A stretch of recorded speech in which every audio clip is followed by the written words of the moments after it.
Gold Dancer crossed the finish line first at Aintree. He won the race, and just moments later, he was dead. This was not a quiet incident that happened out of sight. This was not something that unfolded slowly or without warning. Gold Dancer suffered a catastrophic injury, a broken back, after the final fence, and yet he still ran all the way to the finish line under pressure. And here is the part that is almost impossible to believe. The stewards of the race have stated that he appeared to be sound. So the question becomes unavoidable. How does a horse with a broken back run to the finish line and still get described as looking normal? Because when you actually watch the footage, what you see tells a very different story. You see a horse whose movement changes after the final fence. You see a stride that is no longer fluid. You see a hind end that is not functioning correctly. And yet, he is still being ridden forward. He is still being pushed. He is still being asked for more. This is not just a tragic moment in horse racing. This is a moment that forces us to question whether the system that is meant to protect these horses is actually working. Because if that is considered sound, then what exactly are we willing to ignore? The Grand National Festival at Aintree is widely promoted as one of the most prestigious events in horse racing. It is described as a celebration of courage, endurance, and the partnership between horse and rider. Every year, millions of people watch expecting to see the very best of sport. However, in 2026, what many people saw did not feel like a celebration. It felt deeply uncomfortable. And for many viewers, it raised serious concerns about horse welfare and race safety. At the center of that concern is Gold Dancer. He was competing in the Grade 1 Mildmay Novices Chase. He was not struggling and he was not fading. He was leading, moving strongly, and performing at a high level. As the race progressed, everything appeared normal. He jumped cleanly and maintained a strong rhythm as he approached the final fence in a position to win. At the final fence, he made a mistake. It was not a fall, and it did not immediately stop him. At first glance, it may have looked like a routine jumping error. However, when that moment is watched carefully, it becomes clear that something changed after that fence. Gold Dancer continued towards the finish line and crossed it in first place. Officially, he had won the race, but what happened in those final strides is what has caused so much concern. From our perspective, Gold Dancer did not appear sound after that fence. His movement looked uneven. His hind end did not follow through normally, and his stride appeared altered and unbalanced. This did not look like a horse finishing comfortably. It looked like a horse that was struggling. It looked like a horse that was lame. Despite that, he continued running all the way to the finish line. In those final strides, he was still being urged forward, including the use of the whip as he crossed the finish line.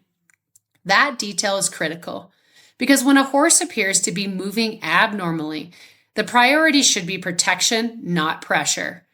Gold Dancer crossed the finish line first, but within moments, the situation changed completely. His condition deteriorated rapidly. His jockey dismounted and veterinary teams rushed onto the track. Screens were put up indicating that the situation was serious.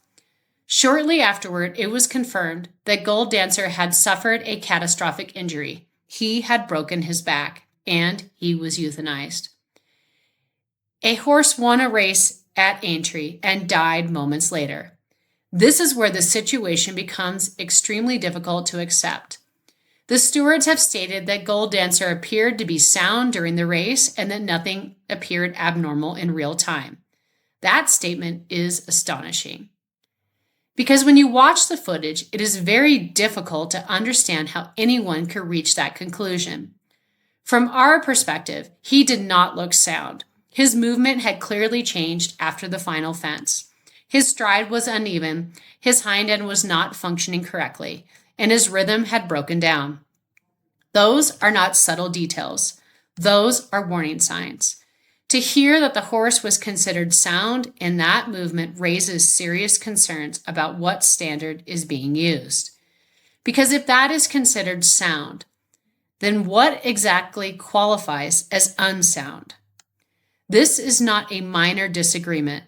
This is a fundamental disconnect between what viewers can clearly see and what officials are saying they saw. And that disconnect is deeply concerning.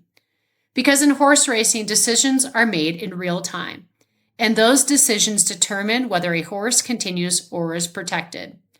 When warning signs appear, even if they are not fully understood, they should lead to caution.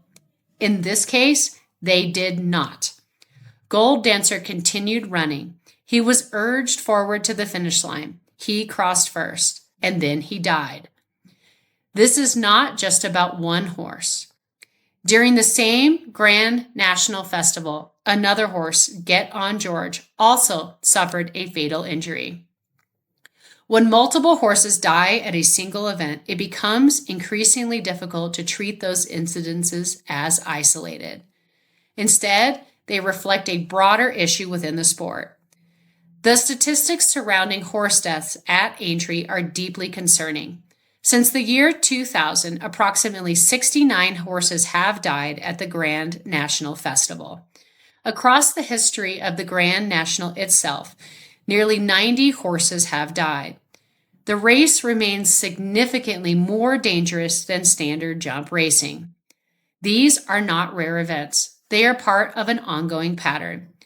Over the years, safety measures have been introduced, including modifying fences and improving veterinary protocols. However, despite these changes, horses are still dying. This raises a critical question about whether those measures are enough. Because what happened to Gold Dancer does not feel like an unpredictable accident. It feels like something that followed a recognizable sequence. A mistake at a fence, a visible change in movement, a horse continuing despite that change, and then a catastrophic outcome. If that sequence is recognizable, then it is also potentially preventable. But prevention requires recognition. It requires action. And it requires a system that prioritizes caution over competition. Horses cannot stop themselves when something is wrong. They rely entirely on humans to recognize the signs. That responsibility is absolute. When that responsibility is not fully met, the consequences are permanent. Gold Dancer gave everything in that race. He ran through something that should have stopped him. He crossed the finish line. He won. And it still cost him his life.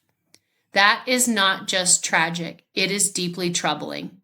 It raises a question that cannot be ignored. If so many people can see that something did not look right, how was it possible that the stewards concluded that the horse appeared sound? The gap is where the problem lies, because when warning signs are not acted upon, the outcome becomes fatal. That is why people are angry. That is why people are speaking up. And that is why this conversation about horse welfare is not going away. Gold Dancer deserved better. Every horse in that race deserved better. And until meaningful change happens, these concerns will continue.